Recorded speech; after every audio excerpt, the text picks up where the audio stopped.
Hoje, a ilusão de que você pode ser outro move as sociedades ocidentais de mercado.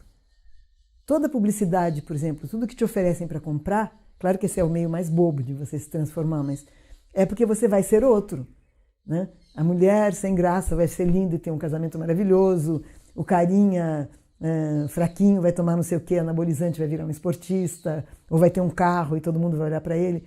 Enfim, o capitalismo contemporâneo de consumo, que é a segunda fase do capitalismo, né? A primeira fase é a fase com ênfase na produção, ele trabalha o tempo todo puxando as pessoas para a fantasia de que elas podem ser outras, né?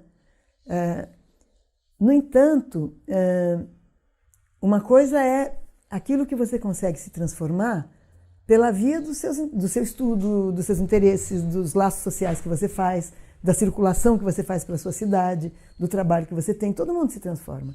Na modernidade, todo mundo vem a ser um outro, né? Então, eu não acho que são traços de uma subjetividade brasileira, porque a subjetividade é de cada um. Talvez isso é uma patologia social brasileira. É uma patologia social. Essa violência social, a licença para matar que a polícia tem, a dificuldade que a população tem até de se indignar. É uma patologia social. O que a gente pode dizer da subjetividade brasileira é que talvez, diante disso tudo, os brasileiros, indivíduos, não é? Acham que a solução é mais autoritarismo. Nas passeatas de 2014, 2013, e quando começou a se descobrir a corrupção dentro do PT, etc., tinha gente passeando com cartazes pedindo intervenção militar. Quer dizer, isso é patologia social. São poucos, claro, felizmente não houve uma passeata inteira por intervenção militar. Mas pedir intervenção militar, primeiro, é um amor pelo autoritarismo, né? Mas também é uma pretensão de classe dizer, eu posso pedir intervenção militar porque eu não vou sofrer nada. Ninguém vai mexer comigo, eu sou Mauricinho, eu não sou de esquerda, eu não sou pobre, eu não sou negro, então não vai me acontecer nada com a intervenção militar. Esse amor pelo autoritarismo eu acho que é uma patologia brasileira. Agora, é claro que o Brasil, nessa questão, é um país atrasadíssimo. E vou dar 2 exemplos bem simples da nossa história. O Brasil teve 300 anos de escravidão de africanos. Foi o último país livre a abolir a escravidão. E quando aboliu a escravidão aqui, ao contrário dos Estados Unidos, que nos estados do sul, que demoraram muito para abolir, o Estado concedeu como reparação a cada família de ex-escravos um pedaço de terra e um animal de tração para eles começarem a vida. No Brasil, eles simplesmente foram jogados na rua. Então, se um cara tinha 1000 escravos, agora ele ia ser obrigado a pagar um salário, ele super explorava os 200 mais fortes e o resto ia para a rua. Então, uma patologia brasileira, que talvez comece aí, é a nossa indiferença com o destino dos pobres, não é? Porque esses descendentes de africanos, claro que eles eram pobres, porque eles vieram sem nada, trazidos à força da África, em navios negreiros, e aqui eles trabalhavam sem salário, eles eram escravos. Então, quando eles são jogados na rua, primeiro, não tem emprego para eles todos. Eles começam a viver de pequenos bicos, de biscates, de malandragem, evidentemente, porque aí começa a associação. O negro é malandro, o negro é bandido, o negro é ladrão, não é? Começa o preconceito. Então, essa é uma das grandes patologias da sociedade brasileira que eu acho que até hoje não se curou. Outra grande patologia é um certo apreço pelo autoritarismo.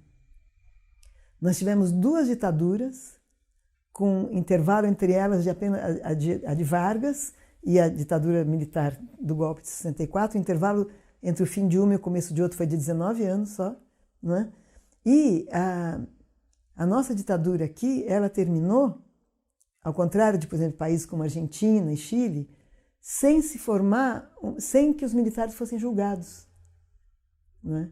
Terminou com uma anistia para os 2 lados, o que também cria uma patologia séria para o país, porque é como se os crimes cometidos por quem pegou em armas para combater a tirania, e que foram crimes, foram poucos, e que são conhecidos. Eles foram punidos já, muita gente foi morta, enfim. Fossem equivalentes aos crimes perpetrados por agentes de Estado contra indivíduos sob sua custódia. O Estado tem que proteger os prisioneiros, são indivíduos sob sua custódia. Se eles estão presos, independência do Estado, eles têm que ser segurança ali. Bom, até hoje não tem, até hoje os presídios são lugares mortíferos, não é? E na ditadura eles foram torturados até a morte. Muitos foram torturados até a morte, não é? E tem desaparecidos políticos, até hoje não encontrados. Esses são por volta de 150. Então, é claro que uma ditadura que termina anistiando os dois lados gera na população, enfim, nem todo mundo, naquela época nem tinha liberdade de imprensa, então ninguém sabia exatamente o que o exército estava fazendo, gera na população uma ideia de que os dois lados são culpados. Os dois lados perpetraram graves violações de direitos humanos. Quando não, graves violações de direitos humanos é um conceito das violações perpetradas por agentes do Estado sobre indivíduos que ele devia proteger.